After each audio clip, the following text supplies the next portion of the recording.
ভাই একদম হাউসফুল মনে হচ্ছে। আসসালামু আলাইকুম প্রিয় কামরা আছেন স্যার, কি মুভি দেখতে আসছেন? তুফান। তুফান। হ্যাঁ জি।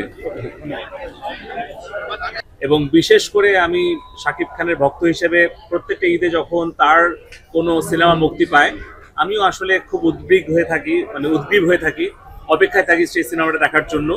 তো ঈদের আনন্দটাতে আরো আসলে একটা নতুন মাত্রা যুক্ত করেছে এবারের ঈদুল আজহা উপলক্ষে যেই সিনেমাটা মুক্তি পাচ্ছে তুফান। যে স্টাইলে শাকিব খান আবির্ভূত হয়েছে, যেটুকু আমরা সিনেমার ট্রেলার দেখেছি বা যে দুটো গান দেখেছি, অ্যাকশন গুলো দেখেছি, এমনি ব্যক্তিগতভাবে আমি খুব অ্যাকশন মুভির ফ্যান এবং আমি মিউজিক লাভার। সবকিছু মিলিয়ে আমার প্রত্যাশা তুফান অতীতের সব রেকর্ড ভঙ্গ করে নতুন রেকর্ড সৃষ্টি করবে।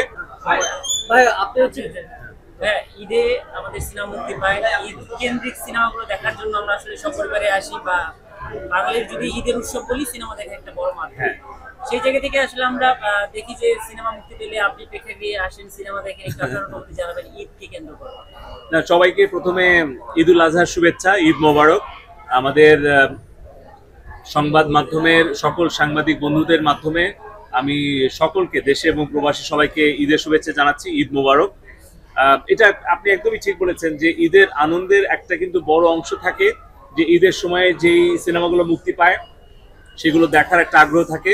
এবং বিশেষ করে আমি শাকিব খানের ভক্ত হিসেবে প্রত্যেকটা ঈদে যখন তার কোনো সিনেমা মুক্তি পায় আমিও আসলে খুব উদ্গ্রীব হয়ে থাকি, অপেক্ষায় থাকি সেই সিনেমাটা দেখার জন্য। তো ঈদের আনন্দটাতে আরো আসলে একটা নতুন মাত্রা যুক্ত করেছে এবারের ঈদুল আজহা উপলক্ষে যেই সিনেমাটা মুক্তি পাচ্ছে তুফান। কারণ তুফানের এই সিনেমাটা নিয়ে সকলের মতো আমিও অপেক্ষায় ছিলাম এবং আমিও খুব অপেক্ষায় আছি যে এই সিনেমাটা দেখব। কারণটা হচ্ছে যে শাকিব খানের আমি অনেক বড় ভক্ত, আপনারা সবাই জানেন সেটা। শাকিব খানের সাথে সাথে একই স্ক্রিনে আমরা চঞ্চল চৌধুরীকে দেখতে পাবো, আমি উনারও খুব বড় একজন ভক্ত।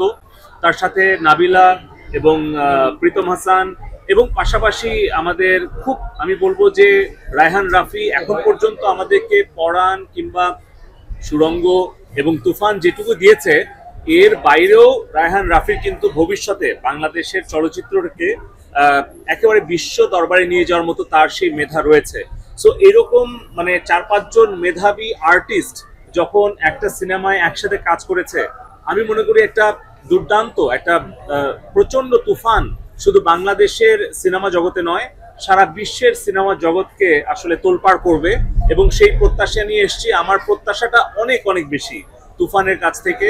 এবং তুফানের যে দুটো গান আমি শুনেছি, দেখেছি ইউটিউবে, আজকেও আসার সময় শুনতে শুনতে আসছিলাম, আমি, আমার স্ত্রী, আমার 2 সন্তান সবাই কিন্তু এই টিউনকে, এই যে যে স্টাইলে শাকিব খান আবির্ভূত হয়েছে, যেটুকু আমরা সিনেমার ট্রেলার দেখেছি বা যে দুটো গান দেখেছি, অ্যাকশন গুলো দেখেছি, এমনি ব্যক্তিগতভাবে আমি খুব অ্যাকশন মুভির ফ্যান এবং আমি মিউজিক লাভার।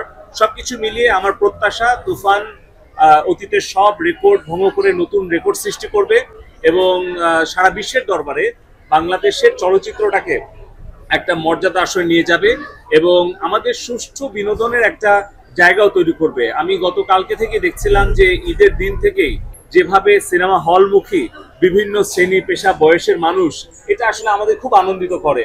কারণ আমরা চাই যে বাংলাদেশের যে ট্যালেন্টেড আর্টিস্টরা আছে, পরিচালক, নায়ক, নায়িকা, গায়ক, গায়িকা, মিউজিশিয়ান এবং ক্যামেরা পার্সন, ক্যামেরা পেছনে সবকিছু মিলিয়ে আমাদের যে মেধা, এটা আসলে বিশ্বের দরবারে তুলে ধরার মতো মেধা আছে, সুযোগটা দরকার। আমি মনে করি তুফানটা সেই জায়গাটাতে আরেকটা বড় ধাক্কা দেবে। এই ধাক্কায় বাংলাদেশের সিনেমা বাংলাদেশের মানুষের মন জয় করে বিশ্বের দরবারে নিয়ে যাবে। এবং সেক্ষেত্রে আমি বলবো যে আমাদের তথ্য যোগাযোগ প্রযুক্তি বিভাগ থেকেও কিন্তু আমরা আমাদের স্মার্ট বিনোদনের জগৎটাকে আরো জনপ্রিয় করার জন্য আমরা রাজশাহীতে একটা সিনেমা থিয়েটার বানিয়েছি, যেখানে কিন্তু আমরা অনেক দর্শককে পাচ্ছি। সেখান থেকে আমাদের হাইটেক পার্ক আয়ও করছে।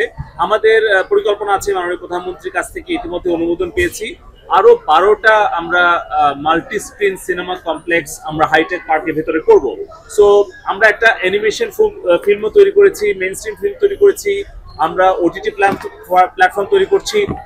সোজা কথা হচ্ছে 41-এর স্মার্ট বাংলাদেশ কিন্তু শুধু অর্থনৈতিক সমৃদ্ধি নয়, আমাদের সামাজিক সাংস্কৃতিক একটা বিপ্লবও কিন্তু আগামী 41-কে সামনে রেখে আমরা করতে চাই। আমি বিশ্বাস করি যে তুফান আমাদের সেই সাংস্কৃতিক বিপ্লবটাকেও সামনের দিকে এগিয়ে নিয়ে যাবে। আমি তুফানের জন্য অনেক অনেক শুভকামনা করছি এবং আমিও প্রত্যাশা করছি যে তুফান সিনেমাটা আমাদের দর্শককে, লাখ লাখ দর্শককে সিনেমা হলে আবার টেনে আনবে।